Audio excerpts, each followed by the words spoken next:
மகிமை மாட்சிமை நிறைந்தவர் மகிழ்வுடன் தொழுதிடுவோம்.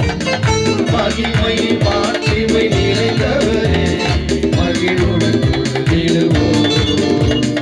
பரிசுத்த தேவனம் இயேசுவை பணிந்தே தொழுதுவோம்.